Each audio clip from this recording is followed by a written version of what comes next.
The snow fell like judgment from an angry heaven, each flake another count against the living.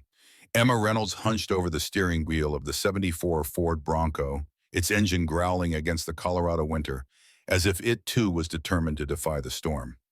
Through the windshield, Highway 70 had become a white abyss, the blacktop vanishing beneath drifts that rose by the minute. Just a little further, she whispered, partly to herself and partly to the ghost who had once sat beside her. The dashboard clock read 7:43 p.m., its faint green glow, one of the few lights visible in the whiteout conditions. The temperature gauge outside read 20 degrees, cold enough to kill if the Bronco broke down. Emma knew the old vehicle's quirks better than she wanted to. The way the clutch stuck in extreme cold, how the carburetor needed coaxing on winter mornings, the precise rhythm of pumping the gas pedal to keep it from flooding. Tom had taught her all of it. "This old girl has personality," he used to say, patting the dashboard like it was a faithful dog. "Treat her right and she'll never let you down." The Bronco's tires suddenly lost traction, sliding sideways toward the guardrail that separated the highway from a steep mountain drop. Emma's heart lurched into her throat as her hands instinctively corrected easing off the gas and turning into the skid, just as Tom had shown her during those long practice sessions in empty parking lots. "Not today," she said through gritted teeth as the Bronco straightened tires, finding purchase once more. "Not yet." 5 minutes later, the neon sign of Midnight Haven Diner emerged from the blizzard like a lighthouse on a storm-tossed sea. The M flickered intermittently, another repair bill she couldn't afford, but the rest of the letters burned steady against the darkness. Home they seemed to spell, though Emma knew that concept had become as tenuous as her grip on the diner itself. She parked the Bronco beside the diner, its navy blue paint nearly invisible under a coating of snow and ice. Tom had restored it the summer before his diagnosis, spending countless hours sanding rust, rebuilding the engine, and hunting down original parts. The Eagle Globe and anchor decal on the back window was now the only external sign of the man who had once brought the vehicle back to life. The wind howled as Emma made her way to the diner's entrance, each step sinking ankle-deep into fresh powder. Her fingers, despite thick gloves, were numb by the time she unlocked the door. The familiar bell jingled overhead as she stepped inside, the sound echoing through the empty restaurant. Emma flipped on the lights, watching the fluorescent tubes flicker reluctantly to life. The diner revealed itself in stages. Red vinyl booths cracked from years of use, chrome-edged tables that had seen 4 decades of elbows, and coffee cups, the long counter with its row of empty stools awaiting customers who wouldn't come tonight. In booth number 4, Tom's favorite, a framed photograph stood as a silent sentinel. Tom Watson in his navy dress blues, the day he'd returned from his final deployment. His dark eyes seemed to follow her as she moved through the diner, that half smile he always wore when he knew something others didn't. "I know," she said to the photograph. "It's not looking good." Emma made her way behind the counter, her movements an automatic ritual after 5 years. Start the coffee, check the griddle, turn up the heat. The building's ancient heating system groaned in protest, pushing warm air through vents that rattled with each mechanical breath. From beneath the cash register, she pulled out a stack of bills, held together with a paperclip. Carefully, as if handling something fragile, she counted them on the counter. $47. That was it. That was all that stood between her and the final notice tucked beneath the register drawer. She pulled out the notice of the First National Bank letterhead, stark and official. The language was cold, bureaucratic, devoid of any acknowledgement that this piece of paper represented the end of a dream. 7 days until foreclosure. 7 days until everything she and Tom had built together would be gone. Emma was 25 years old, and she was about to lose the only thing that mattered. 5 years earlier, she and Tom had purchased Midnight Haven with money from her grandmother's modest inheritance. Tom had just returned from Afghanistan, his final tour with SEAL Team 4 completed after 12 years of service. At 32, he'd been ready for something different, something that didn't involve weapons or war or watching brothers die. "We'll make it a beacon," he'd said the day they signed the papers, his excitement lighting up his weathered face. "Like my grandparents' place after World War II, somewhere for travelers to find their way home." The diner had been a fixture on Highway 70 since 1972, a stopping point for truckers, tourists, and locals alike. Previous owners had let it fall into disrepair, but Tom had seen its potential. With his military precision and her eye for detail, they'd restored much of its original charm. The vintage jukebox in the corner, the neon clock advertising Coca-Cola, the counter with its swiveling stools that spun with a satisfying squeak. Along one wall, Tom had created what he called the service wall. Photographs of local veterans spanning conflicts from Korea to Afghanistan, interspersed with military patches, medals, and memorabilia. At its center was a shadow box containing Tom's own Purple Heart, awarded after an IED in Fallujah had left shrapnel in his left leg. Every injury tells a story, he told customers who asked about his slight limp. Mine's just a chapter in a much longer book. That book had ended too soon. The cancer diagnosis had come like an ambush. Stage 4 lung cancer, likely from burn pit exposure during deployments. The doctors in Saaz had given him a year. He'd made it 14 months fighting with the same determination he'd shown in battle. The medical bills had drained their savings. The diner's business had suffered during his illness as Emma split her time between caring for him and keeping Midnight Haven afloat. After his death 2 years ago, she'd tried to recover to honor his memory by making the diner the beacon he'd envisioned, but the financial hole was too deep. The CB radio in the corner crackled suddenly, startling Emma from her thoughts. Once that radio had been their lifeline to the trucking community, a constant stream of voices sharing road conditions, warnings, and the occasional joke. Now it's sat mostly silent, just another relic of better times. Breaker 19 for any westbound on I-70. Roads completely shut down at mile marker 213. Repeat, total closure due to whiteout conditions. Over. Emma sighed. No traffic meant no customers, not that she expected many on a night like this. She glanced at the clock above the coffee machine. 8:15 p.m. Time to close up, flip the sign, and admit defeat. Tomorrow she'd call the lawyer, maybe see if she could work out some kind of payment plan with the bank, though she knew it was hopeless. They'd been patient enough. She was reaching for the light switch when she heard it. A low rumble that cut through the howling wind like distant thunder. At first she thought it might be a snowplow, but the sound was different. Deeper, more rhythmic, like a heartbeat made of steel and chrome. Emma pressed her face to the window, squinting through the snow. At first she saw nothing but white. Then slowly shapes began to emerge from the storm. Headlights, lots of them, and beneath them the distinctive silhouettes of motorcycles. Big ones, Harley-Davidsons by the look of them.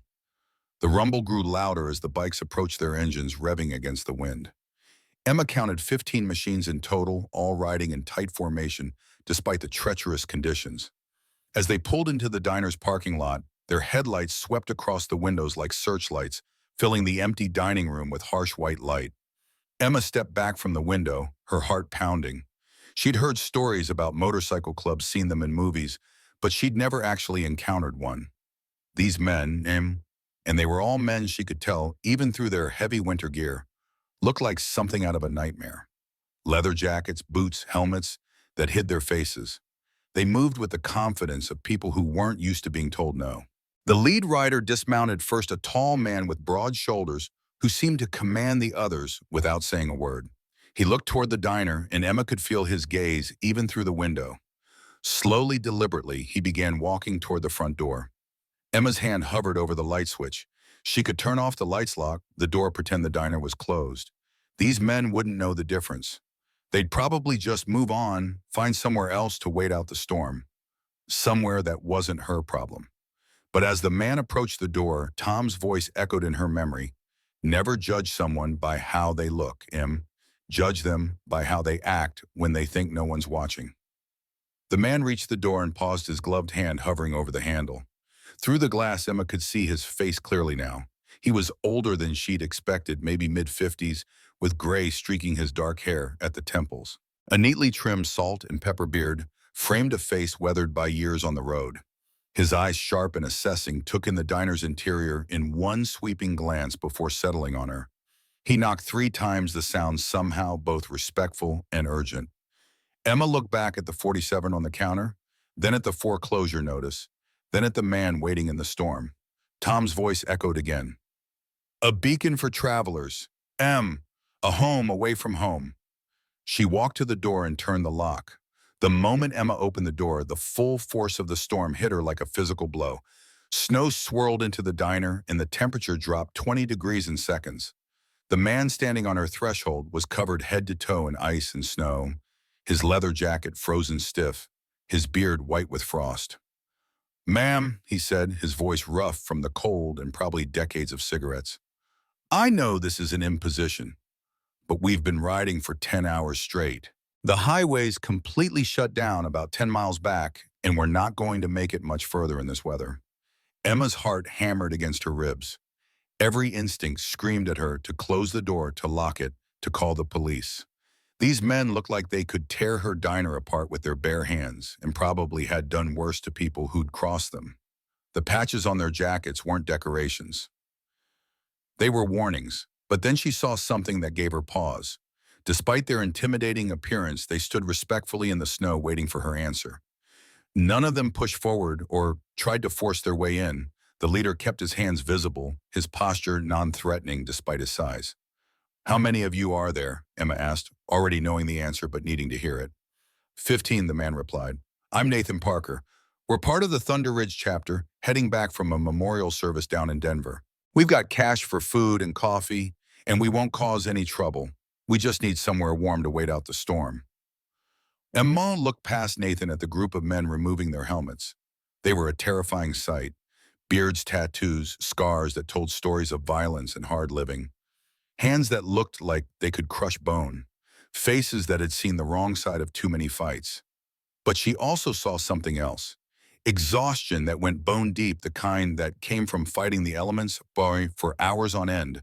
These men, dangerous as they might be, were at the end of their rope. Come in, she said, stepping aside. All of you. The relief on Nathan's face was immediate and profound. Thank you, he said simply. You have no idea what this means. The Hells Angels filed in one by one, stomping snow off their boots and shaking ice from their jackets. They were massive men, most of them the kind who'd learned to take up space in the world through necessity and reputation. Their leather jackets creaked as they moved, the patches and pins catching the diner's fluorescent light. Chapter names, ranks, badges that marked territory and allegiances in a world Emma had never been part of. But despite their fearsome appearance, they moved carefully in the small diner, conscious of their size, respectful of the space they'd been given. The one with the mohawk actually held the door for the youngest member, and Emma caught several of them wiping their boots extra clean before stepping onto her floor. Emma counted them as they entered. 15, just as Nathan had said. The oldest looked to be in his 60s, gray-haired and dignified, despite the death's head on his jacket. The youngest, barely into his 20s, had nervous eyes and hands that shook slightly as he pulled off his gloves, looking more like a scared college kid than a member of America's most notorious motorcycle club. Find seats wherever you can, Emma told them, moving behind the counter. I'll get some coffee going.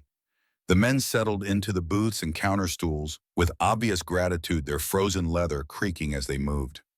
Up close, Emma could see the details that the storm had hidden. The intricate artwork of their tattoos, the careful maintenance of their patches, the way they instinctively arranged themselves so that the older, more senior members took the best spots, while the younger ones deferred without being asked. The young one, Emma heard someone call him Danny, sat near the window still shivering despite the warmth of the diner. An older man with intricate tattoos covering both arms and sergeant-at-arms embroidered beneath his chapter patch, took the stool closest to the counter, nodding respectfully when Emma made eye contact. Haven't seen weather like this in years, Nathan said, settling onto a stool near the register. His jacket hung open now, revealing more patches. President, in bold letters, service ribbons that suggested military background, and a small American flag pin that seemed oddly patriotic for someone society labeled an outlaw. As Emma poured coffee into thick white mugs, she noticed Nathan's eyes flickering to the service wall, lingering on Tom's photograph. His expression shifted subtly. Recognition, perhaps, or something close to it. Your husband? He asked, gesturing to the photo. Emma nodded, sliding a mug of coffee across the counter to him. Tom Watson. He passed away 2 years ago. Nathan studied the photograph more carefully. Navy, right? The uniform. SEAL Team 4, Emma said, a hint of pride cutting through her wariness. 2 tours in Iraq, 1 in Afghanistan. Nathan's eyebrows raised slightly. Impressive. Those guys don't mess around. He sipped his coffee, then added, Marines myself, 1985 to 2003. Did my time and got out. Emma hadn't expected that.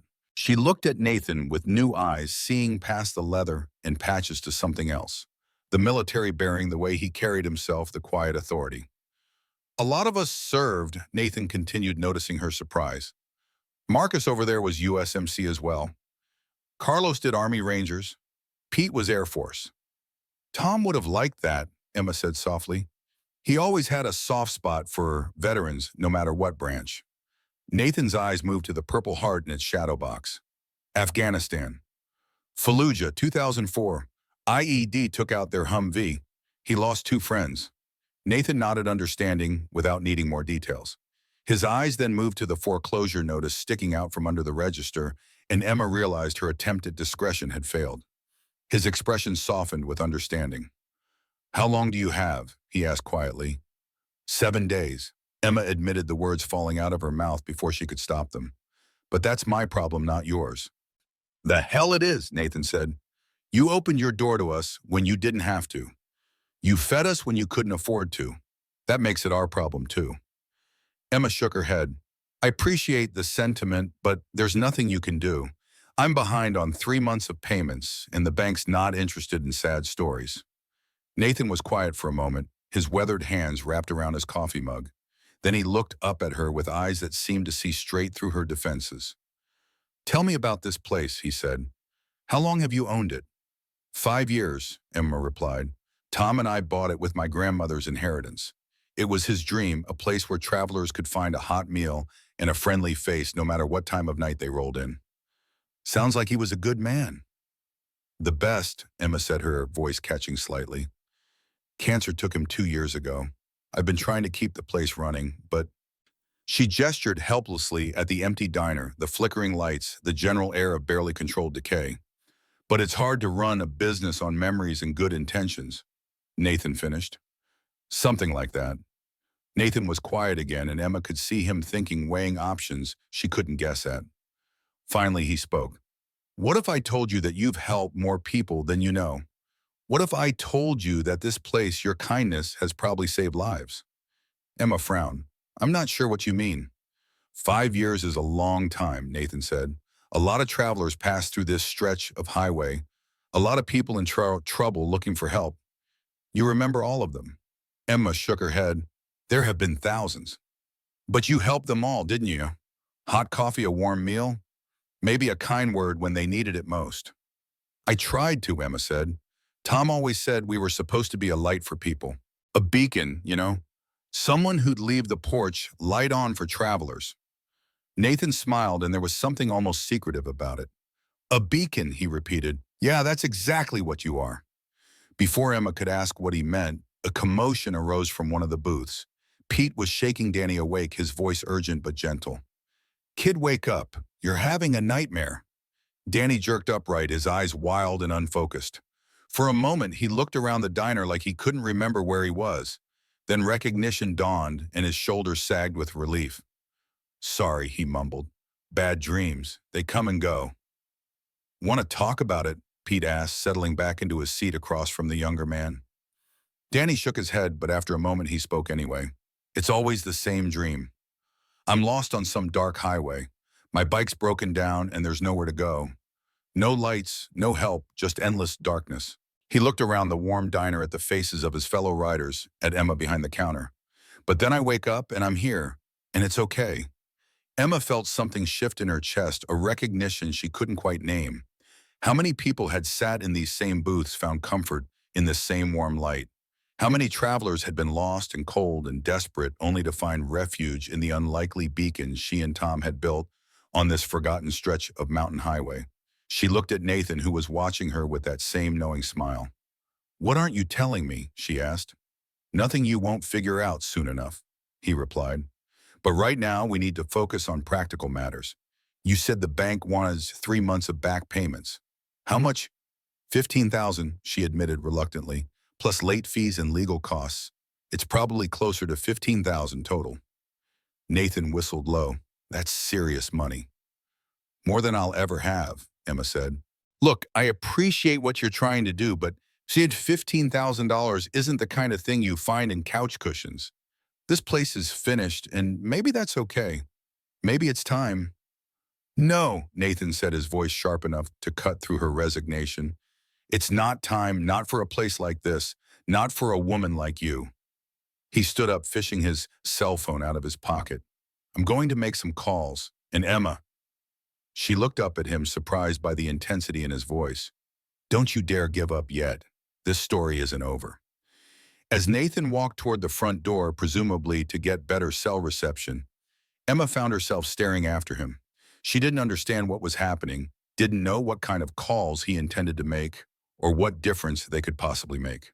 But for the first time in months, she felt a flicker of something she'd almost forgotten how to recognize. Hope. Nathan returned from making his phone calls with snow in his hair and an expression Emma couldn't read. He'd been outside for nearly an hour, pacing back and forth in the storm, his voice occasionally rising above the wind as he spoke to whoever was on the other end of the line. The other bikers had watched him through the windows, exchanging glances that suggested they knew something Emma didn't. Well, Pete asked when Nathan finally came back inside, stamping snow off his boots. Tomorrow morning, Nathan said simply. Maybe sooner if the road's clear. What's tomorrow morning? Emma asked. But Nathan just smiled and poured himself another cup of coffee. It was Marcus who broke the tension. The older biker had been quiet most of the evening, content to play cards and nurse his coffee, but now he was studying Emma with an intensity that made her uncomfortable. You know, he said slowly, you look familiar. Emma raised an eyebrow. I doubt that.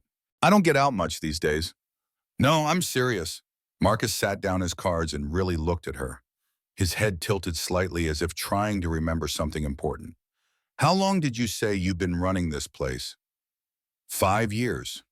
And before that, Tom and I lived in Denver. He was still active duty, did long deployments. I worked as an administrative assistant for a shipping company.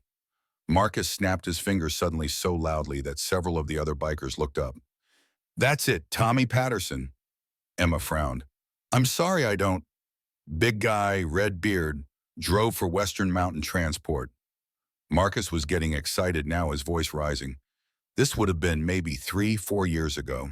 He was having chest pains pulled off right here at your diner. The memory hit Emma like a physical blow. She hadn't thought about that night in years, but suddenly it was vivid as yesterday. A trucker alone and scared, clutching his chest in the parking lot. She'd found him there when she'd gone out to check the dumpster, called 911, then driven him to the hospital herself when the ambulance couldn't make it through a rock slide on the highway. Tommy, she said quietly. I remember Tommy. He's my brother-in-law, Marcus said, grinning now. Married my sister 5 years ago. He tells that story at every family gathering. How the angel in the mountains saved his life. How you stayed with him at the hospital all night, called his wife, even paid for his parking when he couldn't find his wallet. Emma felt heat rise in her cheeks. It wasn't anything special. Anyone would have done the same thing. No, Marcus said firmly. Anyone wouldn't have. That's the point. He looked around the diner at his fellow bikers. Guys, I think we're sitting in a legend. The word legend seemed to electrify the group. Suddenly, everyone was talking at once, comparing notes, sharing stories. It turned out that several of them had their own memories of Midnight, Haven Diner, their own reasons to be grateful to the woman who ran it. Carlos remembered stopping here 3 years ago when his daughter had been in a car accident in Denver. Emma had let him use the phone to call the hospital, given him directions to the fastest route, even packed him a sandwich for the road when he'd been too upset to think about eating. Pete recalled a night when his bike had broken down in a snowstorm, much like this one. Emma and Tom had not only fed him and let him stay warm, but Tom had helped him fix his bike, refusing payment for either the parts or the labor. And Danny, quiet, nervous. Danny suddenly spoke up with a story that made everyone go silent. You might not remember me, he said, his voice barely above a whisper. But I was here about a year ago. I was having a really bad time. My parents had kicked me out. I dropped out of college, lost my job. I was riding my bike west with no plan, no money, no hope. He paused, swallowed hard. I was actually thinking about ending it all. Emma felt her breath catch. I stopped here because my bike was almost out of gas, and I was almost out of everything else. I had maybe $5 in my pocket, but you served me anyway. A full meal coffee pie. When I tried to pay, you said I looked like I was having a rough day, and the meal was on the house. Danny's eyes were bright with unshed tears. You asked me where I was headed, and when I said I didn't know, you told me that was okay.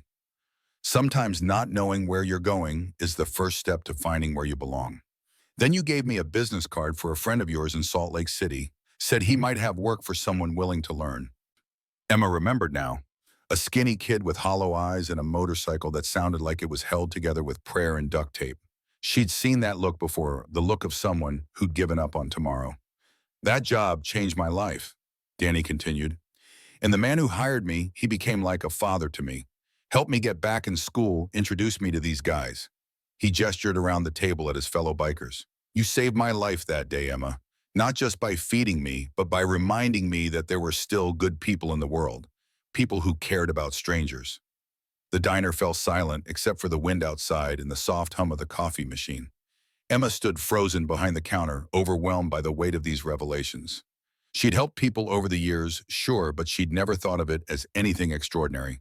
She'd just done what felt right, what Tom would have wanted her to do. There are more stories, Nathan said quietly. A lot more. You've been a beacon on this highway for 5 years, Emma. You've touched more lives than you know. I just serve food, Emma protested weakly. I just tried to be decent to people. Exactly, Marcus said. In a world that's gotten pretty indecent, that makes you special.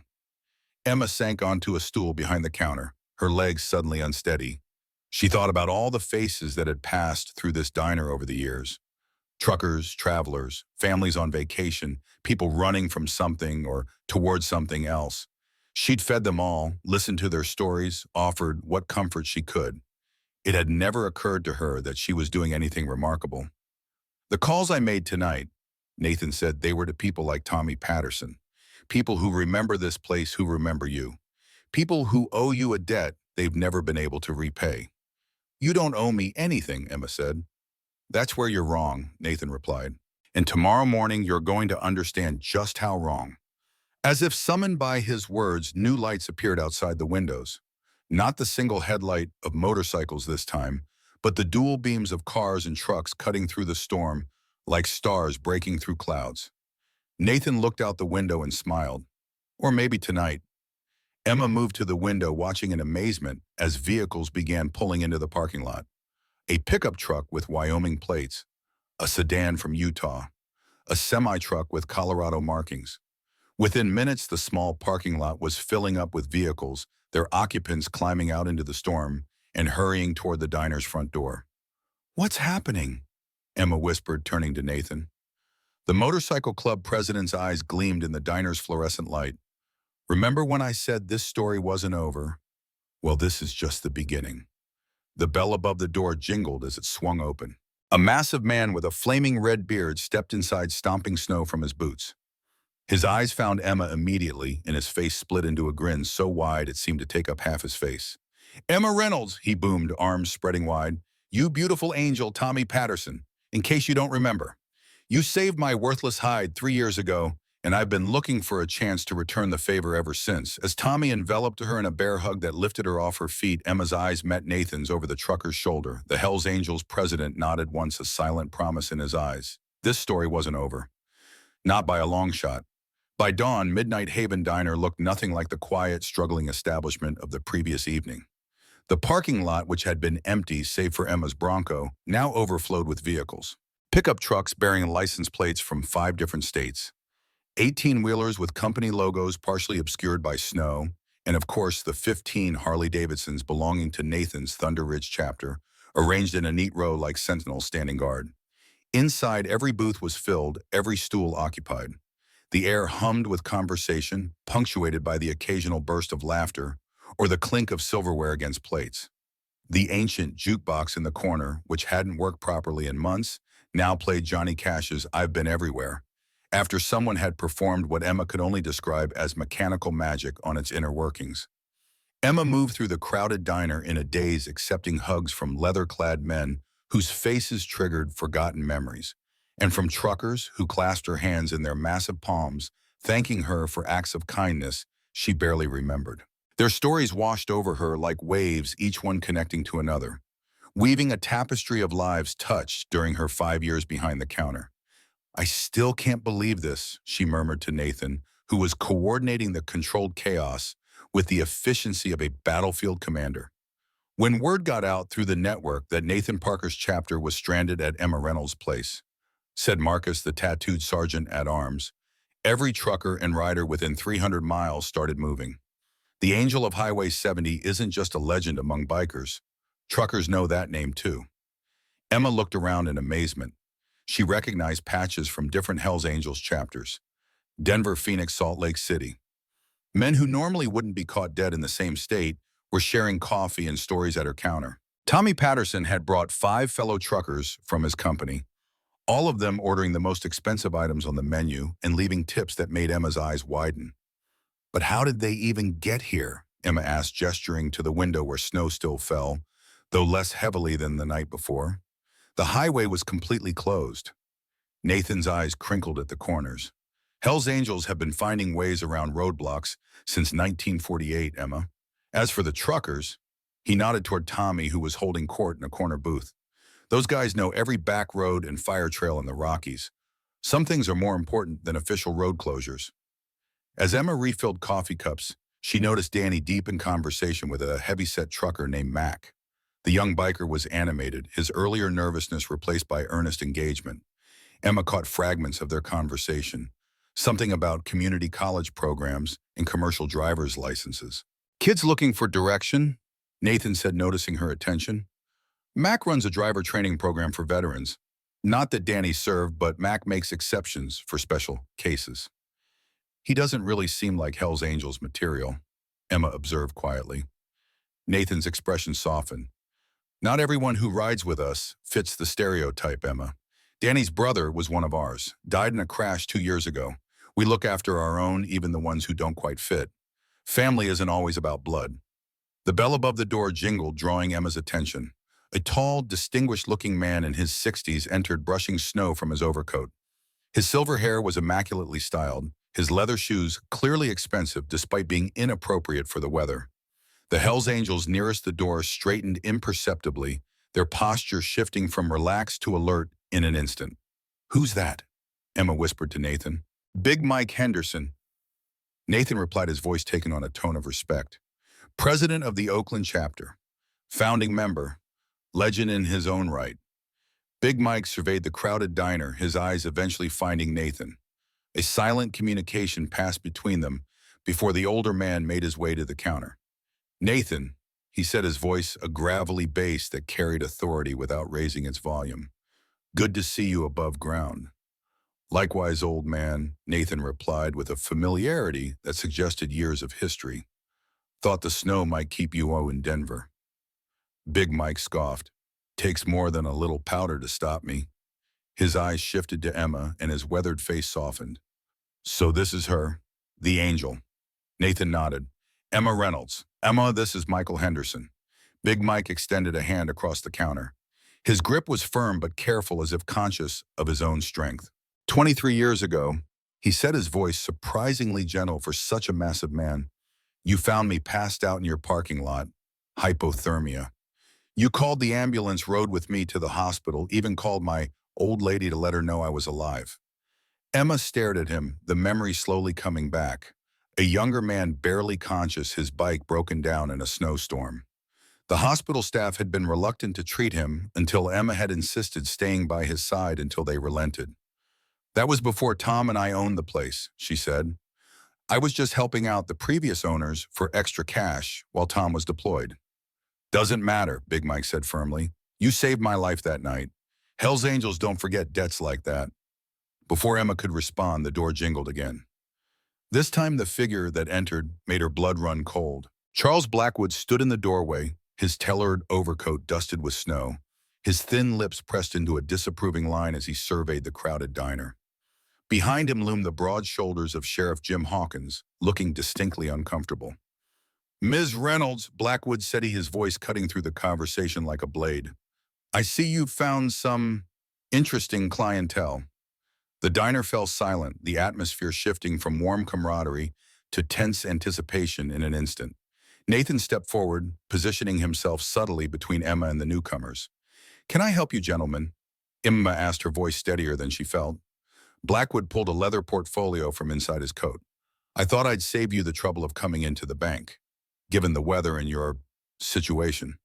He gestured vaguely at the crowded diner. These are the final foreclosure papers. Sheriff Hawkins is here as a witness. Sheriff Hawkins nodded awkwardly, not meeting Emma's eyes. At 60, he was a fixture in the county known for his fairness, but also for his strict adherence to the law. His weathered face showed signs of internal conflict.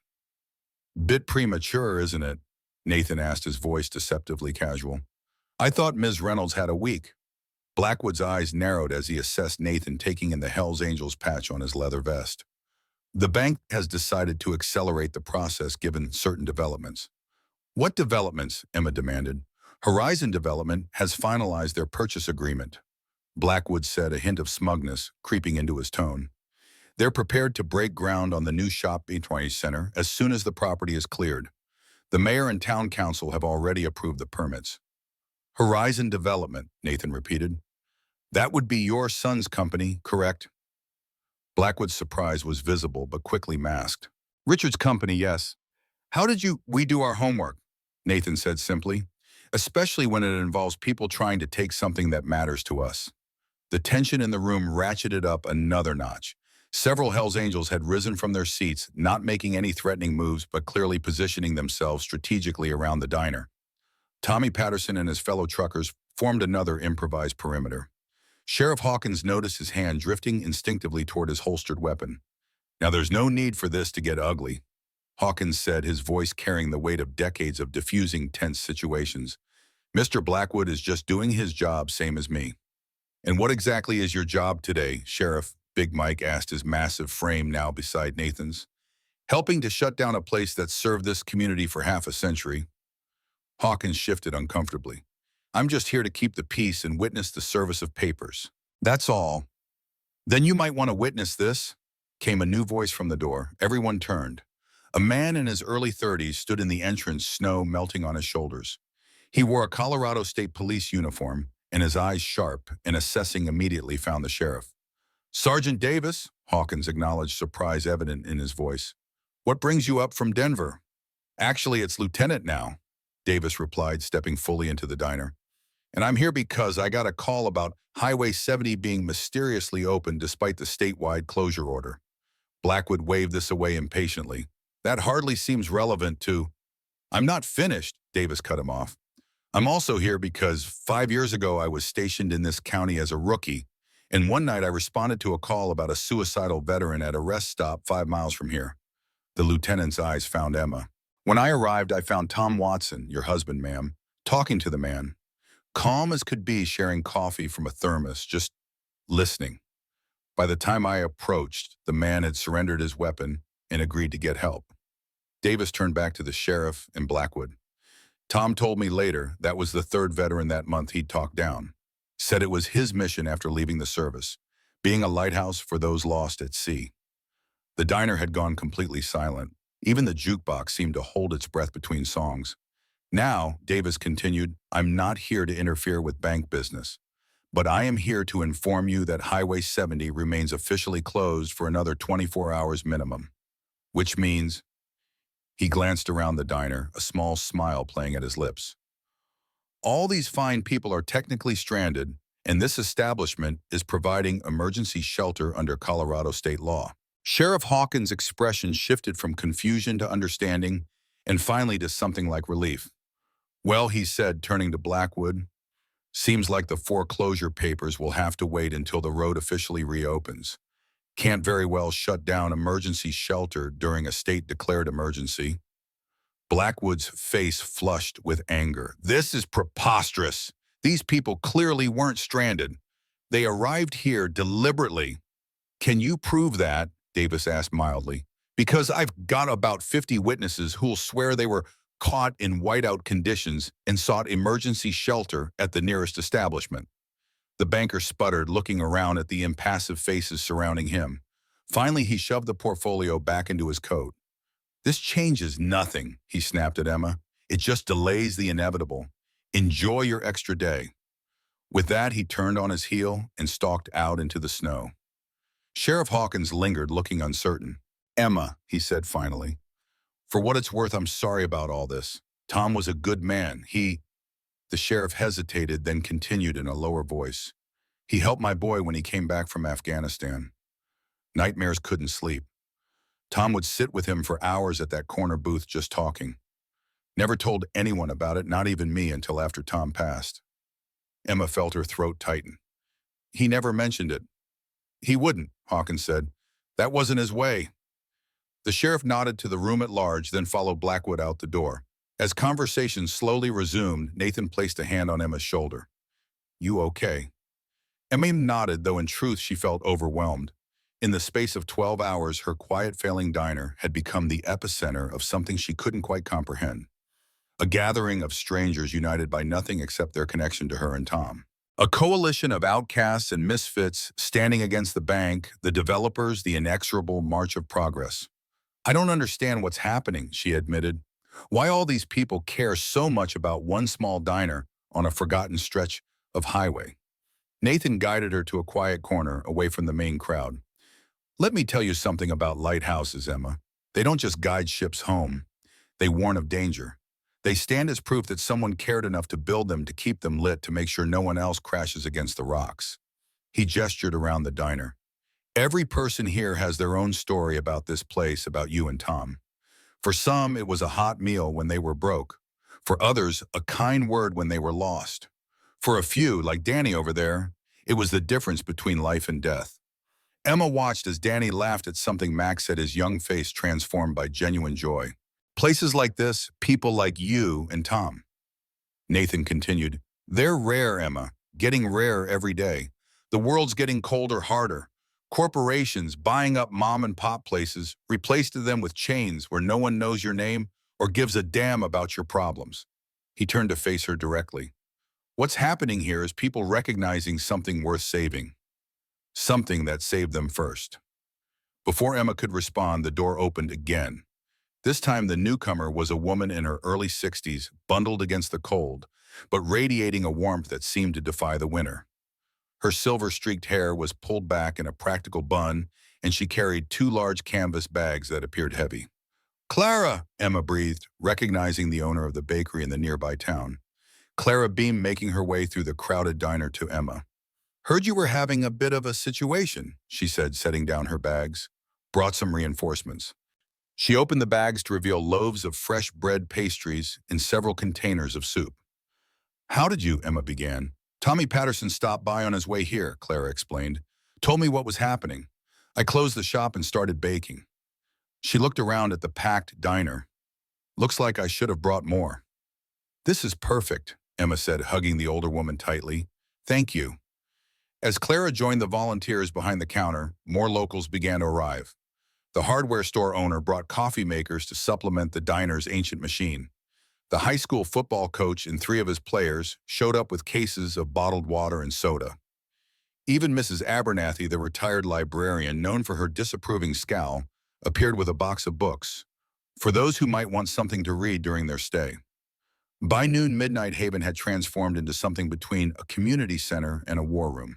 In one corner, Nathan, Big Mike, and several other Hells Angels leaders hunched over maps of the county, discussing strategy in low voices. In another, Tommy Patterson coordinated with his fellow truckers, making calls to contacts across the state. Lieutenant Davis had established a small command post near the door, ostensibly to monitor weather conditions, but clearly serving as an unofficial ally. Emma found herself at the center of it all, directing the flow of food and supplies, matching volunteers with tasks, ensuring that everyone had what they needed. It was exhausting and exhilarating in equal measure. For the first time since Tom's death, she felt fully alive, fully present. In a quiet moment as she refilled the coffee urns, Danny approached the counter.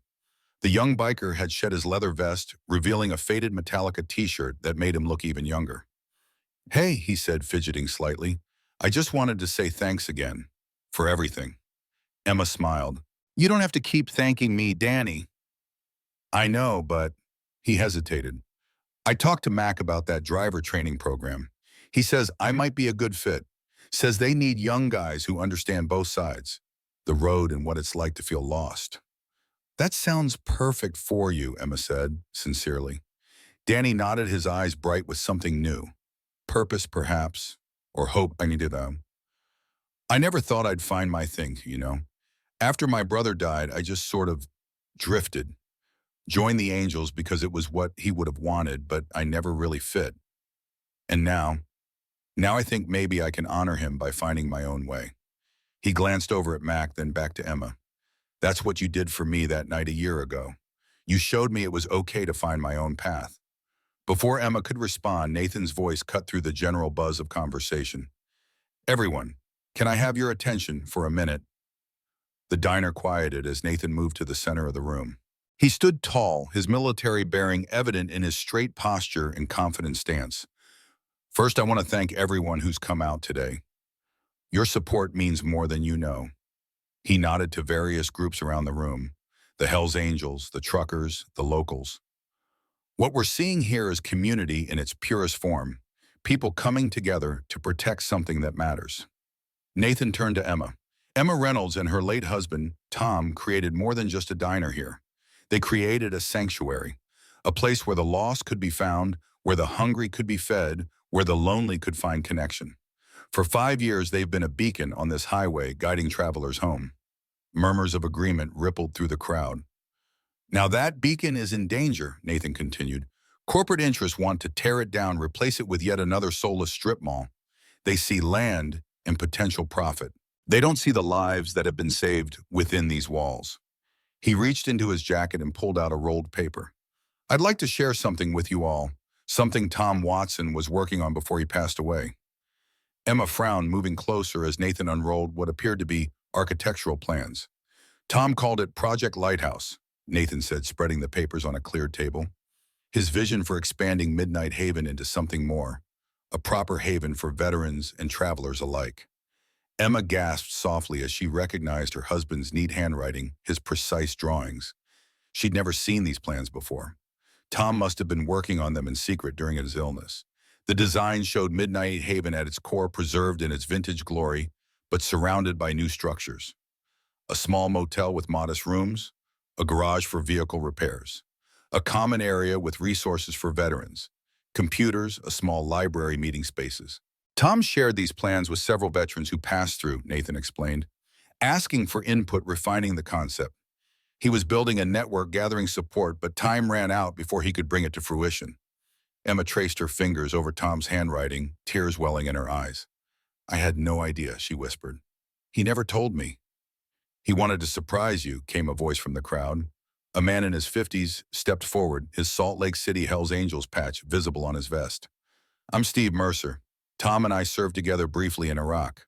When I passed through 2 years ago, he was already sick, but still full of fire about this project. Said he wanted it to be his legacy, something that would outlast him. Nathan looked around the room. I believe we have an opportunity here, not just to save Midnight Haven, but to fulfill Tom's vision, to create something that will serve this community and the wider veteran family for generations to come. A murmur of excitement spread through the diner. Emma felt a surge of emotions, grief for the plans Tom had kept secret, amazement at his foresight, and a growing sense of possibility. It's a beautiful dream, she said loud enough for everyone to hear. But dreams don't pay bank loans. We're still facing foreclosure, and $15,000 is a lot of money to raise in 24 hours.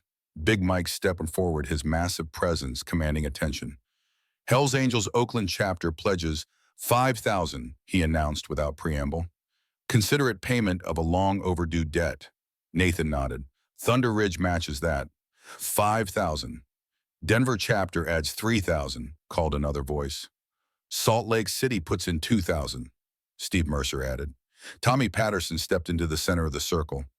The truckers have been passing the hat, he said, holding up a baseball cap filled with cash and checks. We're at $4,200 and counting. Clara from the bakery spoke up next. The town council was supposed to meet tonight to approve the final permits for Horizons development, but 3 of the 5 members are in this room right now, and I think I speak for all of us when I say we might need to reconsider that vote. A middle-aged man in a plaid shirt nodded from his seat by the window. As council president, I think we need a proper community impact study before approving any new development. Could take months to organize. Lieutenant Davis smiled slightly. State police would, of course, need to conduct a thorough traffic safety assessment for any major commercial development on a mountain highway. Very thorough, very time-consuming. Emma looked around in amazement as more pledges of money and support poured in. The arithmetic was simple and stunning. They had already surpassed the $15,000 needed to stop the foreclosure. But something bigger was happening here. A community was rallying not just to save a diner, but to create something new and vital. As the excitement built, Nathan pulled Emma aside. "There's something else you should see," he said, leading her toward the back office. "Tom left something in my keeping before he passed. Said I'd know when it was time." In the quiet of the small office, Nathan produced a sealed envelope from inside his jacket. "He gave this to me about a month before he died. Made me promise not to give it to you unless two conditions were met: you were in danger of losing the diner and there was a real chance to save it." Emma took the envelope with trembling hands. Her name was written on the front in Tom's distinctive handwriting. She broke the seal and pulled out a single sheet of paper and a small key. The letter was brief in Tom's direct style. "Ma, if you're reading this, I'm gone and Midnight Haven is in trouble. I'm sorry I kept secrets from you, but I wanted to protect you from disappointment if my plans fell through. The key opens safe deposit box, number 247, at First National. Inside, you'll find the deed to 10 acres behind the diner. I bought it quietly from old man Jenkins the year before I got sick. Paid cash from my military pension. It's debt-free land, Emma, and it's the future of our lighthouse. Nathan Parker and the others know parts of the plan. Trust them. They're rough around the edges, but they're honorable men who understand the meaning of service. Remember what I always told you: the darkest nights make the lighthouse matter most. Keep the light burning, my love. Always yours, Tom." Emma read the letter twice, then looked up at Nathan, who was watching her with quiet understanding. 10 acres, she said softly. He bought 10 acres. Nathan nodded. Prime land, crucial for Horizon's development plans. Without it, their shopping center doesn't work. A smile played at his lips. Blackwood doesn't know. Nobody knows except the angels Tom trusted with the information. But how did Tom afford Combat pay careful saving and Jenkins giving him a good price out of respect? Tom was always thinking ahead, Emma, always playing the long game. Emma clutched the letter to her chest, feeling closer to Tom than she had in years. Even from beyond the grave, he was fighting for their dream for the beacon they had built together. "So what happens now?" she asked. "Now," Nathan said, "we show Blackwood and his son that they're not just facing a struggling diner owner. They're facing an army." They returned to the main room to find the atmosphere had shifted.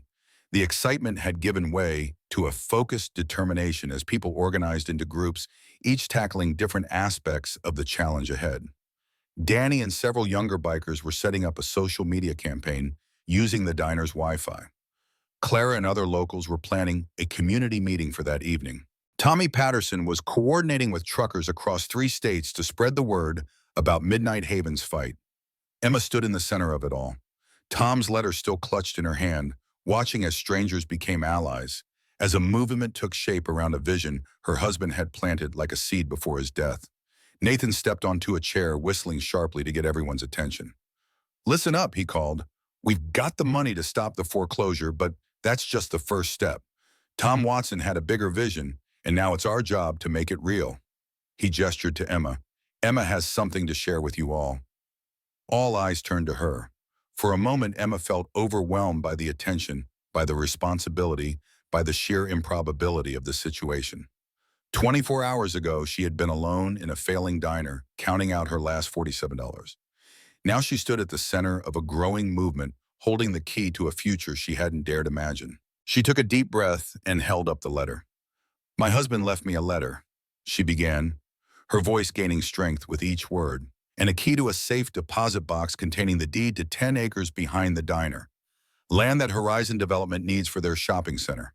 Land that could instead become the foundation for Project Lighthouse." A cheer went up from the crowd, but Emma raised her hand for silence. "This isn't just about saving my diner," she continued. "It's about creating something that matters, something that serves the people who need it most. Veterans, travelers, anyone who's lost and looking for a light in the darkness." She looked around at the faces watching her. Hells Angels and truckers, state police and town council members, locals who had known her for years, and strangers who had driven through blizzard conditions to stand with her. "Tom used to say that a lighthouse doesn't just show people the way home," Emma said. It shows them that someone cared enough to build it in the first place, that someone is still there keeping the light all burning no matter how dark the night gets. She straightened her shoulders, feeling Tom's presence beside her within her. I'm ready to keep that light burning, but I can't do it alone. You won't have to, Nathan said firmly. Never again, added Tommy Patterson. Big Mike stepped forward, his massive frame somehow less intimidating now that Emma had seen the humanity behind his fearsome appearance. Hell's Angels started after World War II, he said, his deep voice carrying easily through the diner. Veterans coming home looking for the brotherhood they'd found in combat. The world didn't understand them, didn't want them. So they made their own family, their own rules. He looked around at his fellow angels. We've strayed from those roots sometimes, done things that brought shame instead of honor. But at our core, we still believe in loyalty and standing up for those who stand up for us. Emma and Tom Reynolds stood up for us, for all of us, when no one else would. Now it's our turn. The door opened, letting in a blast of cold air and a new figure. Sheriff Hawkins, this time without Blackwood. The room tensed briefly, then relaxed as the sheriff raised his hands in a gesture of peace. I'm not here officially, stunned, he said, removing his hat. Just as Jim Hawkins, citizen and father. He made his way to Emma. My son, David. He didn't make it back from Afghanistan, not really. His body came home, but his spirit stayed there. 2 years ago, he took his own life. The sheriff's voice broke slightly, but he continued. Among his things, I found a letter. He wrote about a diner on Highway 70, about a man named Tom who'd served in the same places he had. He wrote that talking to Tom was the only time he felt someone truly understood. The only time the noise in his head quieted, even for a little while. Hawkins reached into his jacket pocket and pulled out a folded check. This is David's military life insurance. I've been holding on to it, not knowing what to do with it. Now I know. He handed the check to Emma. $20,000. Use it to build that lighthouse Tom talked about. Use it to help the next David find his way home. Emma looked down at the check, then back at the sheriff, tears streaming down her face. I don't know what to say. Say you'll build it, Hawkins replied simply. Say my boy's death will mean something. We'll build it, Nathan promised, placing a hand on the sheriff's shoulder. For David, for Tom, for all of them. As if on cue, the CB radio behind the counter crackled to life. Breaker 19 for the Midnight Haven. This is eastbound thunder out of Cheyenne. We're hearing there's a situation down there. Over. Tommy Patterson moved to the radio, picking up the microphone. This is Midnight Haven. We've got a situation, all right, but it's turning into something good. Over. Well, I got 15 rigs heading your way, came the reply. ETA 3 hours if the plows stay ahead of us. Anything you need, over. Tommy looked at Emma, who nodded. Bring building supplies, Tommy said into the microphone. Lumber tools, whatever you can load. We're building a lighthouse. Over. Copy that, Midnight Haven. Lighthouse construction materials. Consider it done. Over and out. As Tommy set down the microphone, Emma felt a tap on her shoulder. She turned to find Danny, his young face alight with excitement. Emma, he said, holding up his smartphone. You need to see this. On the screen was a hastily created social media page titled Save Midnight Haven. The counter at the top showed over 5,000 shares in just 2 hours. Comments poured in from across the country.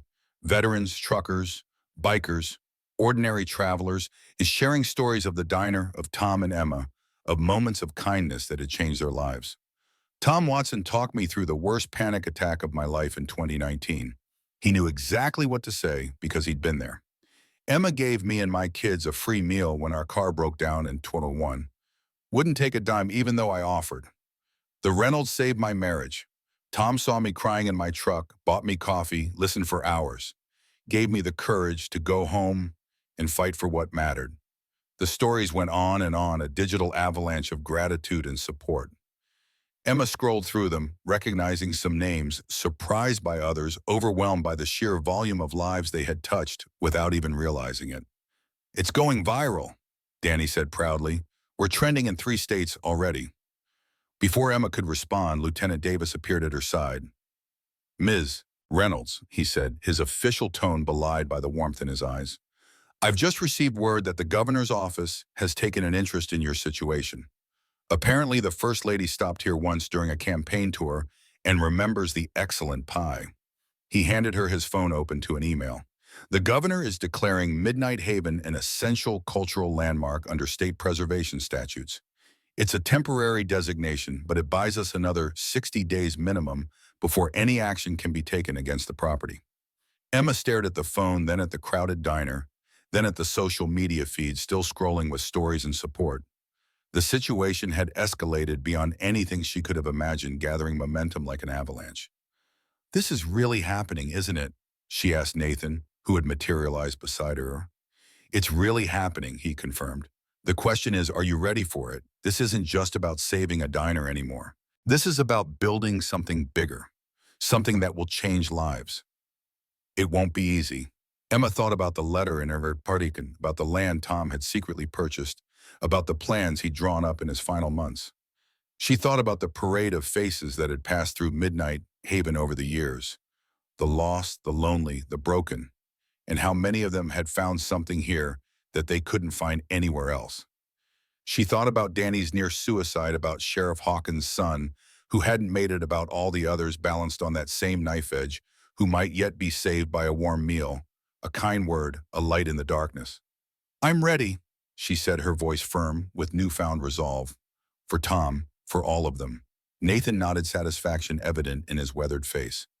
"Then let's get to work." Outside, the snow had finally stopped. The late afternoon sun broke through the clouds, casting long shadows across the parking lot where vehicles continued to arrive.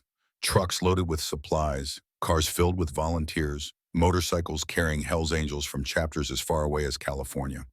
Highway 70 was officially closed, but a steady stream of traffic made its way to Midnight Haven, nonetheless drawn by something more powerful than road signs or weather warnings. A beacon shining in the Colorado mountains, a light that refused to go out. Toi se viet life in 3, de kek fuk kek loid aduk sakden. Sauda kim tra, vadura de sut kuikong. The next morning dawned clear and cold, the storm having finally moved east overnight. The rising sun painted the snow-covered mountains with hues of pink and gold, creating a backdrop that seemed too perfect to be real. Emma stood on the diner's front steps, clutching a steaming mug of coffee between her gloved hands, and took in the sight before her. The parking lot, which just 2 days ago had held only her Bronco, now resembled a small village. Pickup trucks and 18-wheelers were parked in neat rows. A half-dozen RVs had formed a semicircle along the property's edge, generators humming as they provided additional power.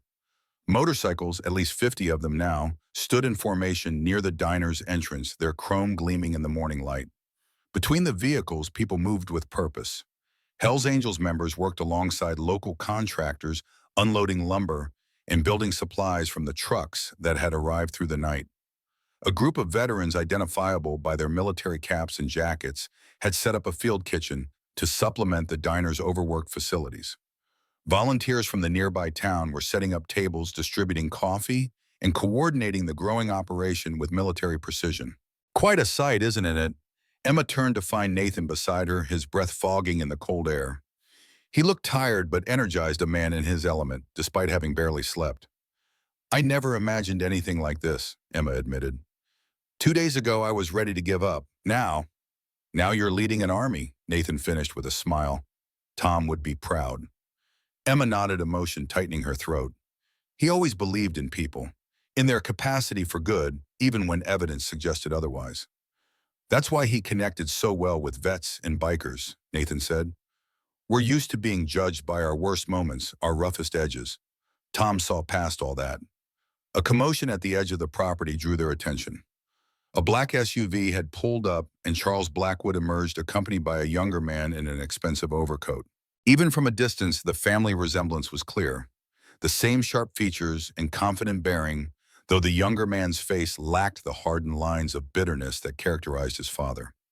"Richard Blackwood," Nathan said, identifying the newcomer. "Looks like father and son have arrived to assess the situation." Emma straightened her shoulders. "Good. Let them see what they're up against." They watched as the Blackwoods surveyed the scene, Charles's face darkening with it each passing moment. Richard's expression was harder to read. Surprise, certainly, but something else too. Curiosity, perhaps, or even reluctant admiration.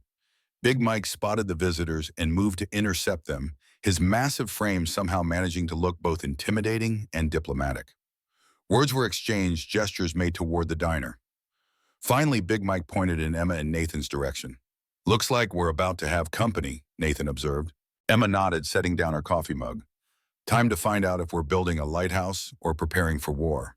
The Blackwoods made their way across the crowded parking lot, drawing stares and whispers. Hell's Angels members stopped their work to watch their postures, shifting subtly into more defensive stances. Tommy Patterson and several truckers drifted closer to Emma and Nathan, a silent show of support. Charles Blackwood reached them first, his thin lips pressed into a tight line of displeasure.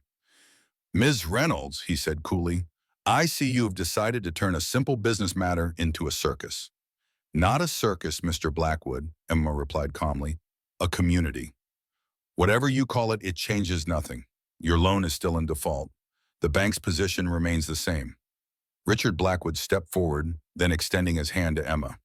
"Ms. Reynolds, I'm Richard Blackwood, a CEO of Horizon Development. I apologize for not introducing myself earlier in the process." Emma shook his hand, surprised by the genuine courtesy in his manner. Up close, she could see he was around 40, with the same silver-gray eyes as his father, but a more open expression. "Mr. Blackwood," she acknowledged, "I believe you are planning to tear down my diner and replace it with a shopping center." Richard had the grace to look uncomfortable. "That was the plan, yes, though I'm beginning to think we may have underestimated certain local factors." Charles made a dismissive sound. "Don't be ridiculous, Richard. This display of sentiment doesn't change the economic realities. The Promontory Point development will bring jobs and tax revenue to a county that desperately needs both." "At what cost?" Nathan asked, entering the conversation. "The destruction of a place that serves as a lifeline for veterans, truckers, and travelers. The erasure of a community landmark." Charles Blackwood's eyes narrowed as he assessed Nathan. "And you are Nathan Parker, president of the Thunder Ridge chapter of the Hells Angels, former Staff Sergeant, United States Marine Corps." "I see," Charles said, his tone suggesting he saw very little worth considering. "Well, Mr. Parker, business decisions aren't made based on sentiment or nostalgia. They're made on hard numbers and future projections." "Dad," Richard interjected, his voice carrying a warning note, "maybe we should listen before dismissing their concerns." "There's nothing to listen to," Charles snapped. "The loan is in default. The property will be foreclosed. Horizon will proceed with development as planned." Emma reached into her pocket and pulled out an envelope. "Actually, Mr. Blackwood, I believe this might change your calculations." She handed him a bank check for $15,000, the full amount of the loan arrears plus fees. "This covers all outstanding payments and penalties. My loan is no longer in default." Charles stared at the check, his expression cycling through disbelief, anger, and calculation. This is merely a temporary setback. You're still underwater on the loan. 1 month, maybe 2, and you'll be right back where you started." "I don't think so," Emma said with newfound confidence. "You see, Midnight Haven's business prospects have improved dramatically overnight." She gestured to the crowded property. "Every Hells Angels chapter represented here has pledged to make this an official stop on their routes. The Truckers Alliance has added us to their recommended rest points network. The governor's office has designated us a cultural landmark, which comes with certain tax advantages." Richard Blackwood was looking around with increasing interest, his developer's eye noting the activity of the organization, the sense of purpose. "Furthermore," Emma continued, meeting Charles's eyes with steady determination, "there's the matter of the 10 acres behind the diner." Charles frowned. "What about them?" "That land is part of the Horizon acquisition." "I'm afraid not," Emma said, producing the deed Tom had left in the safe deposit box. "My husband purchased this land before he passed away. According to your son's development plans, it's essential for the Promontory Point project." Charles snatched the deed, scanning it with growing alarm while Richard leaned in to examine it. "It's legitimate, Dad," Richard confirmed quietly. "Jenkins's signature, proper filing with the county. It's real." Charles's face flushed with anger. "This is preposterous. How could a diner owner possibly—" "My husband was a Navy SEAL who served his country for 12 years. Emma interrupted, steel in her voice despite her youth. While others were speculating on real estate, Tom was earning combat pay and saving every penny. He understood that some things are worth more than money. Charles turned to his son. "We can adjust the plans, or make an offer for the acreage." "It's not for sale," Emma said firmly, "at any price." Everyone has a price, Charles insisted. Not for this land. Emma held his gaze steadily. This land is going to become Project Lighthouse, a veterans support center, emergency shelter, and community hub. Tom's vision is going to become reality. Richard Blackwood had been quiet, his eyes moving between the architectural plans now displayed in the diner's window and the bustling activity around them. Project Lighthouse, he repeated thoughtfully. I'd like to hear more about that. Richard, his father protested. Dad, look around you, Richard said, gesturing to the scene.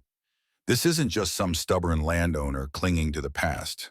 This is something real, something with momentum and purpose. He turned to Emma. Would you mind showing me these plans in more detail? Emma exchanged a glance with Nathan, who gave a slight nod. Of course, she said, and they're inside. As they moved toward the diner, Charles Blackwood remained rooted in place, his face a mask of frustration and disbelief. Big Mike stepped closer to him, his massive frame casting a shadow over the banker. Beautiful morning, isn't it? The Oakland chapter president observed casually. Good day to reassess one's priorities. Inside the diner, which was bustling with volunteers serving breakfast to workers, Emma spread Tom's architectural drawings on a cleared table. Richard Blackwood studied them with professional interest, occasionally asking questions about specific features or dimensions. Your husband had a good eye, he admitted. These plans are surprisingly comprehensive for someone without formal training. Tom was always detail-oriented. Detail-oriented, Emma said. It came with the SEAL training. He'd research everything exhaustively before making a move. Richard nodded, tracing the outline of the proposed veteran housing units. These are smart, compact but dignified. Privacy without isolation. He looked up at Emma. This is more than just a roadside rest stop. This is addressing a real need. That was Tom's vision, Emma confirmed. A place where veterans could find more than just a hot meal, where they could find resources, community purpose. Richard was silent for a moment, his eyes distant. Finally, he said quietly, I served too, Iraq 2004 to 2006, Army. Nothing as elite as your husband, just a regular infantry officer. Emma hadn't known this, and her surprise must have shown on her face.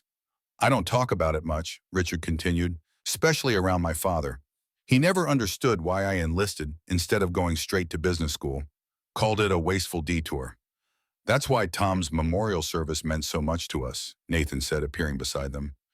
2 days ago, when we were caught in the storm, we'd been to honor a brother who didn't make it back from Afghanistan, not in the ways that count. Ma, Richard nodded, understanding in his eyes. The transition is the hardest part. Coming back to a world that doesn't understand what you've seen, what you've done, what you carry. That's exactly what Tom used to say, Emma said softly. That's why this place mattered so much to him. It was his way of building a bridge back. Richard straightened, a decision visibly forming behind his eyes. Ms. Reynolds, I'd like to make you a proposal, not as Charles Blackwood's son, but as the CEO of Horizon Development and as a fellow veteran. Outside, the activity had continued to grow. News vans from Denver television stations had arrived, reporters doing live stand-ups with the busy scene as their backdrop. Social media was ablaze with the story. The small diner fighting corporate development, the unlikely coalition of Hell's Angels truckers and local citizens, the vision of a lighthouse for veterans rising from a snow-covered mountainside. Lieutenant Davis had established a proper command post coordinating with state officials to manage the growing influx of vehicles and volunteers. Sheriff Hawkins had returned, this time in uniform, but clearly supportive, helping to direct traffic and maintain order. Charles Blackwood stood apart from it all, watching with growing consternation as his carefully laid plans unraveled. His phone rang and he answered it curtly, his expression darkening as he listened. The mayor said what? He demanded. They can't possibly... Yes, I understand it's an election year, but... Fine, yes, I'll handle it. He ended the call just as Emma, Nathan, and Richard emerged from the diner. The three of them were talking animatedly, pointing to different areas of the property, clearly engaged in serious planning. Richard, Charles called sharply. A word, please. Richard joined his father, his posture noticeably more confident than before. The mayor's office called you too, I take it. This is political grandstanding, Charles said dismissively. It will blow over once the media circus moves on to the next human interest story. I don't think so, Dad, Richard replied. This is real. These people are committed. And frankly, so am I. Charles stared at his son. What are you talking about? I've made a decision, Richard said firmly. Horizon is going to partner with Project Lighthouse instead of fighting it. You can't be serious. Dead serious. Richard's voice took on an edge his father had rarely heard. We're going to help build this, not tear it down. That's business suicide, Charles protested. The shopping center projections. The shopping center was your idea, Dad. Your vision of progress, not mine. Richard gestured to the plans now being displayed on a makeshift bulletin board for all to see. This is addressing a real need. Veterans' homelessness, suicide rates, lack of transitional support. These are real problems. Problems I've seen firsthand, problems I've watched friends struggle with. And you think one roadside project will solve all that? Charles asked skeptically. No, but it's a start, a model that could be replicated. Richard's expression softened slightly. Dad, I know you see the world in terms of profit margins and growth projections. You taught me to think that way too. But my time in Iraq taught me something else, that some things matter more than money. Charles looked at his son as if seeing him for the first time. You never told me you felt this way about your service. You never asked, Richard said simply. A heavy silence fell between them, laden with years of unspoken words and missed connections. Finally, Charles sighed a sound of resignation rather than anger. The bank's board of directors is already getting calls, he admitted. The governor, 2 state senators, even the VA secretary.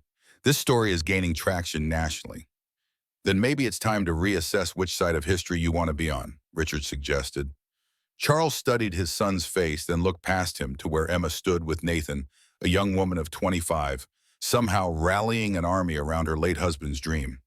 For a brief moment, something that might have been regret flickered across Charles's features. The Blackwood name has always been associated with progress, he said slowly.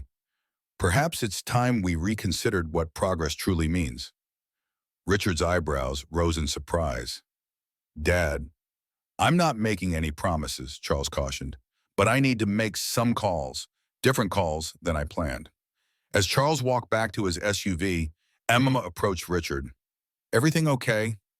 Richard nodded, a hint of wonder in his expression. Better than I expected. I think my father just might be remembering the man he used to be before banking became his religion. He looked at the architect's rendering of Project Lighthouse, now prominently displayed. So partners, Emma extended her hand. Partners. By midday, the transformation was already visible. What had begun as an emergency mobilization to save a diner had evolved into a full-scale construction project. Teams of volunteers had staked out the foundation for the first new building, a multi-purpose center that would serve as both emergency shelter and veterans resource hub. Big Mike had taken charge of security, establishing a perimeter and organizing shifts to ensure the growing collection of supplies remained protected. His imposing presence, combined with the visible support of Sheriff Hawkins and Lieutenant Davis, sent a clear message that Project Lighthouse was here to stay. Tommy Patterson had converted his semi-truck into a mobile command center, coordinating the arrival of additional supplies and volunteers from across 3 states. The CB radio crackled constantly with updates from truckers making their way to Midnight Haven, each bringing whatever resources they could gather. In the midst of it all, Emma kept the diner running, ensuring everyone had hot coffee meals and a warm place to rest. The narrow profit margins that had threatened to sink her business had been replaced by a steady stream of donations, with many visitors insisting on paying double or triple the menu prices to support the cause. Around 2 o'clock, a sleek helicopter appeared overhead, circling once before setting down in a cleared area at the edge of the property. A tall, distinguished man in his 60s emerged, accompanied by several aides and security personnel. Is that who I think it is? Emma asked, watching from the diner window. Nathan nodded, a rare look of surprise on his weathered face. Governor Williams. I heard he might come, but didn't actually believe it. They watched as Lieutenant Davis greeted the governor, briefly explaining the situation before leading him toward the diner.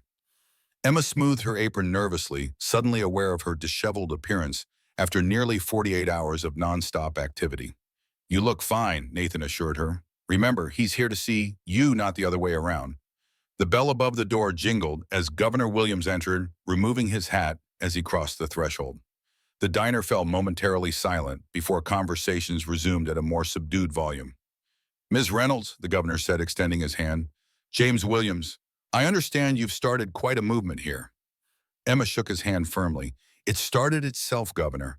I just provided the location. Williams smiled, appreciating her modesty. My wife still talks about the apple pie she had here during our campaign swing 2 years ago. Says it was the best she's ever tasted. That was Tom's recipe, Emma said. He claimed it was classified by the Navy, but I think he just liked being mysterious. The governor laughed, then grew more serious. I've been briefed on Project Lighthouse. It's an impressive vision, especially in light of our state's challenges with veteran support services. It was my husband's dream, Emma explained. He understood what veterans need because he lived it himself. Well, it seems his dream has found powerful allies. The governor gestured toward the window where Richard Blackwood could be seen deep in conversation with several construction experts. I just spoke with Richard on my way in. Horizon Development is fully committed to the project now, and the state is prepared to offer its support as well. Emma blinked in surprise. State support. We have grant programs for veteran services that have been underutilized, Williams explained, and certain regulatory hurdles that might typically slow down a project like this can be expedited given the circumstances. That's incredibly generous, Emma said. It's good policy, the governor replied. And if I'm being honest, good politics too. Supporting veterans never goes out of style in Colorado. He smiled again, genuine warmth in his expression. But more importantly, it's the right thing to do.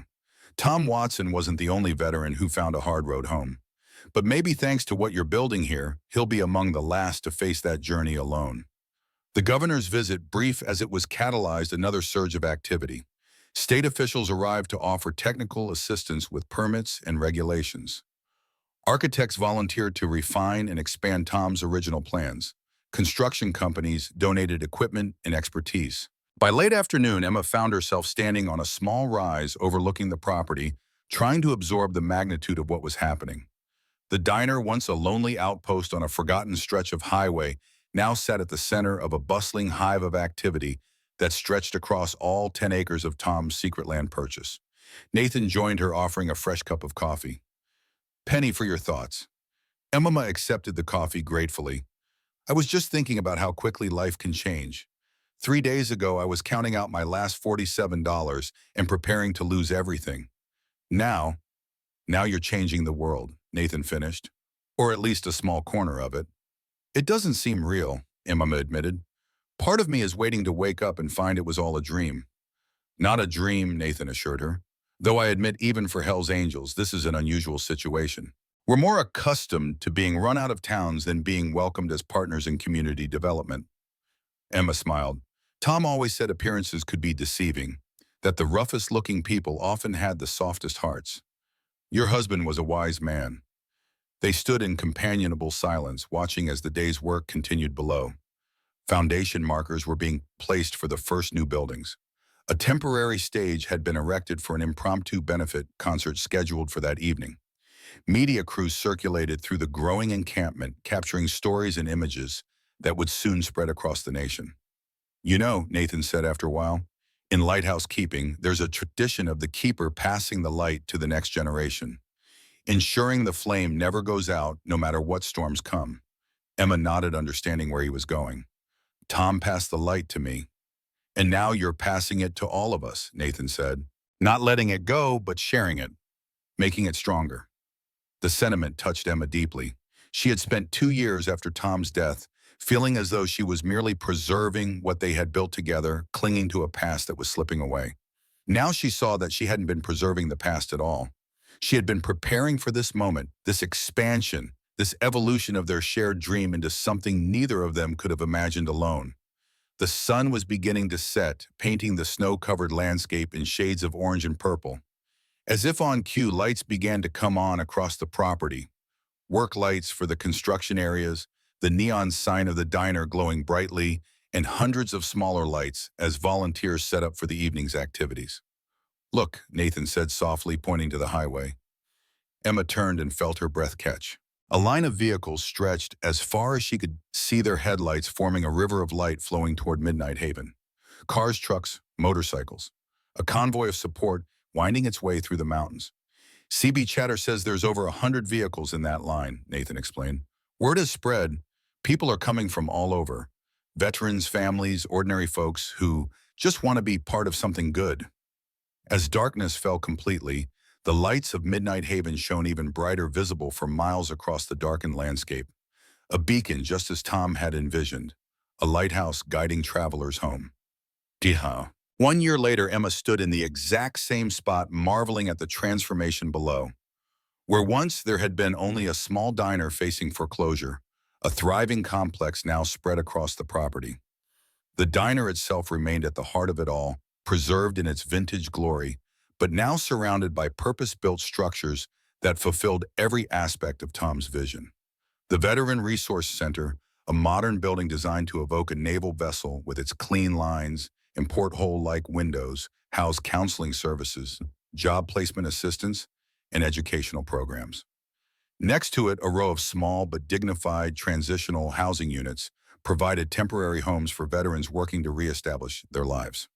A garage and mechanical shop run by Hells Angels volunteers offered both vehicle repairs for travelers and vocational training for veterans interested in mechanical trades. A community garden, still young but already productive, supplied fresh produce to the diner and provided therapeutic activity for residents. And overlooking it all on the highest point of the property stood the lighthouse itself. Not a functional maritime beacon, but a monument and observation tower, its rotating light sweeping across Highway 70, every night a symbol visible for miles. In just 12 months, Project Lighthouse had already made an extraordinary impact. Over 237 veterans had found temporary housing in the facilities. The Resource Center had helped 163 former service members secure employment, while another 58 had enrolled in educational programs. During the harsh winter months, the emergency shelter had provided safe haven for more than 400 stranded travelers. But the numbers told only part of the story. The real success could be seen in the faces of those who had found purpose, community, and healing within these walls. Veterans who had once been isolated were now working side by side, supporting each other through the difficult transition to civilian life. Travelers who had once merely passed through now stopped to volunteer to share stories, to become part of something larger than themselves. "Impressive view, isn't it?" came a familiar voice. Emma turned to find Nathan climbing the hill to join her. A year had added a few more streaks of gray to his beard, but his step was as sure as ever, his presence as solid and reassuring as the day they'd met. "Hard to believe it's only been a year," Emma replied. "Sometimes it feels like we've been building forever. Other times it seems like just yesterday we were huddled in the diner during that snowstorm." "Time's funny that way," Nathan agreed, coming to stand beside her, "especially when you're doing something that matters." Below them, preparations were underway for the official 1-year anniversary celebration. The parking lot, now properly paved and expanded, was filling with vehicles. Everything from government SUVs to motorcycles to family cars. A temporary stage had been erected where the governor would speak along with several veteran advocates, and somewhat to her ongoing discomfort, Emma herself. "Nervous about your speech?" Nathan asked, reading her expression. "Terrified," Emma admitted. "I'm not good with crowds." "Just speak from the heart," Nathan advised. "Tell them about Tom, about the dream. The rest will follow naturally." Emma nodded, grateful for his confidence. Over the past year, Nathan had become more than just an ally in the Project Lighthouse effort. He had become a friend, a confidant, a partner in bringing Tom's vision to life. Different from Tom in many ways, but similar in the ones that mattered most. His steadfastness, his commitment to service, his belief in the power of community. And somewhere along the way, amid planning meetings and construction challenges and late nights at the diner counter, their relationship had evolved into something neither of them had expected. Nothing rushed or dramatic. They were both still carrying their own griefs and responsibilities, but a quiet understanding had grown between them, a connection that went beyond their shared mission. The sound of a motorcycle engine drew their attention to the access road where a familiar figure was arriving. Danny, no longer the nervous young man they'd met during the snowstorm, rode confidently on a beautifully maintained Harley. He had completed Mac's truck driver training program with high marks and now split his time between long-haul trucking and helping with Project Lighthouse. "Right on time," Nathan observed. "Kid's grown up a lot this year." "We all have," Emma said softly. The truth of that statement struck her suddenly. She had grown too, from a widow struggling to preserve her husband's memory to a leader building his legacy. At 26, she was still young by most standards, but the past year had transformed her in ways she was only beginning to understand, stretching her capabilities, challenging her assumptions, opening her heart to new possibilities. "You know what today is, besides the anniversary?" Nathan asked. Emma nodded. "1 year since I thought I'd lost everything. 1 year since I found out how much I still had. 1 year since you opened your door to 15 stranded Hell's Angels and changed all our lives," Nathan added. Emma smiled at the memory. "I was terrified of you all." "We noticed," Nathan said with a chuckle. "But you opened the door anyway. That's courage." "That's Tom," Emma corrected. "I heard his voice in my head telling me to look past appearances." "I think that was you too," Nathan said quietly. "The best parts of him living on through you." Before Emma could respond, a young woman in military uniform approached, saluting Nathan crisply before turning to Emma. "Ms. Reynolds, they're ready for you downstairs. The ceremony is about to begin." Emma took a deep breath, looking once more at the thriving community below, at the lighthouse standing tall against the blue Colorado sky, at the legacy that had grown from a single act of kindness during a snowstorm. "I'm ready," she said, and she meant it in ways that went far beyond the upcoming ceremony. As they descended the hill together, Emma found herself thinking about that moment of decision a year ago. Standing at the diner door, her hand hovering over the light switch, torn between fear and compassion. How easy it would have been to turn off the lights, to pretend the diner was closed, to send those 15 bikers back into the storm. How different her life would be now if she had made that choice. Instead, she had opened the door just as Tom would have done. And in doing so, she had opened the door to possibilities she couldn't have imagined. The CB radio in the diner crackled to life with a familiar question that had become tradition among truckers and travelers on Highway 70. "Breaker 19 for the Midnight Haven. How's our angel doing tonight?" And from inside, a volunteer answered with the response. Emma had taught them words that had become both greeting and promise to all who sought shelter on the long dark highway. "The lights on the coffee's hot, and the road is always open for family." In the parking lot, Richard Blackwood waited with the other dignitaries, his father Charles standing somewhat awkwardly beside him. The elder Blackwood had undergone his own transformation over the past year. Not a complete change of heart, but a gradual softening. After witnessing the success of Project Lighthouse and its positive impact on the community, including a significant boost to local property values, Charles had become, if not an enthusiast, at least a pragmatic supporter. "Never thought I'd see the day when the First National Bank of Colorado would be sponsoring a Hells Angels charity ride," Charles muttered to his son as they watched the proceedings. Richard smiled. "Times change, Dad, sometimes for the better." Big Mike stood with a contingent of Hells Angels from chapters across the country, their leather vests now bearing a new patch alongside their traditional insignia, a small lighthouse with the words "Project Lighthouse, Eston 2024, embroidered beneath it. Tommy Patterson and dozens of other kickers had arranged their rigs in a horseshoe around the ceremony area, a wall of chrome and steel protecting the celebration. Many of them wore T-shirts bearing the Project Lighthouse logo, sold as fundraisers for the ongoing construction. As Emma took her place on the stage, she caught sight of Tom's photograph, now enlarged and prominently displayed on the diner's exterior. His eyes seemed to follow her, his half-smile suggesting he had known all along what was possible here. "Ladies and gentlemen," the governor began, "1 year ago, a snowstorm forced 15 Hells Angels to seek shelter at a struggling diner on Highway 70. What happened next could only be described as a miracle, not of divine intervention, but of human connection." Emma listened as the governor recounted the story that had now become almost mythical. The diner facing foreclosure, the mobilization of bikers and truckers, the discovery of Tom's secret land purchase, and his visionary plans. The audience, numbering in the hundreds, listened raptly, though many of them had heard the tale before. "Today," the governor continued, "Project Lighthouse stands as a testament to what we can accomplish when we look past our differences and focus on our shared humanity.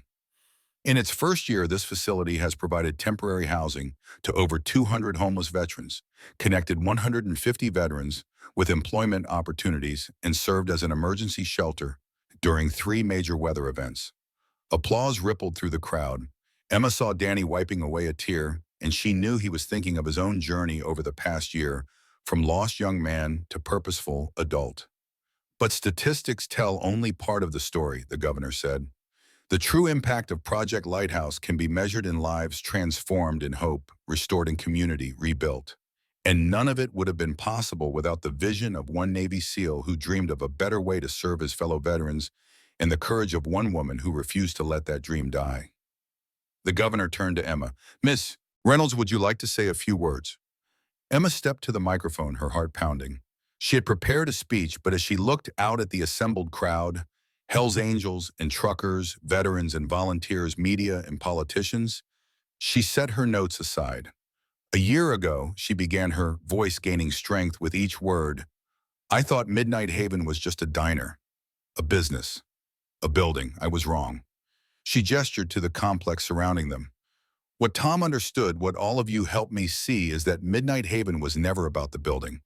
It was about the light inside, the welcome, the sense that no matter how dark the night or how fierce the storm, someone was keeping watch, keeping the door open, keeping hope alive. Emma looked up at the lighthouse, its white tower gleaming in the sun. In maritime tradition, lighthouses serve three purposes: to warn of danger, to guide to safe harbor, and to let lost travelers know they're not alone in the darkness. That's what we're building here. Not dwarfed structures of wood and stone, but a beacon of hope for all who need it.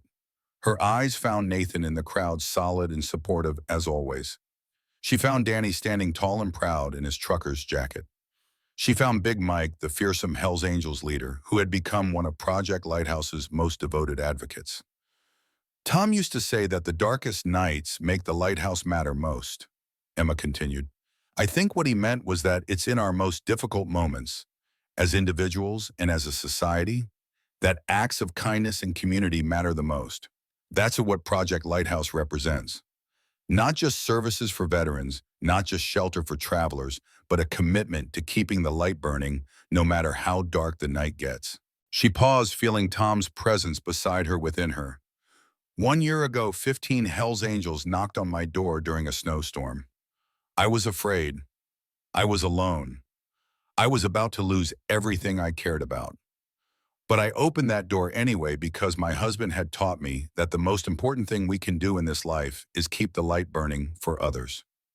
Emma looked out at the sea of faces, many now damp with tears, and felt a sense of completion, of purpose fulfilled. So that's what we'll continue to do here at Project Lighthouse. Keep the light burning, keep the coffee hot, keep the door open for family.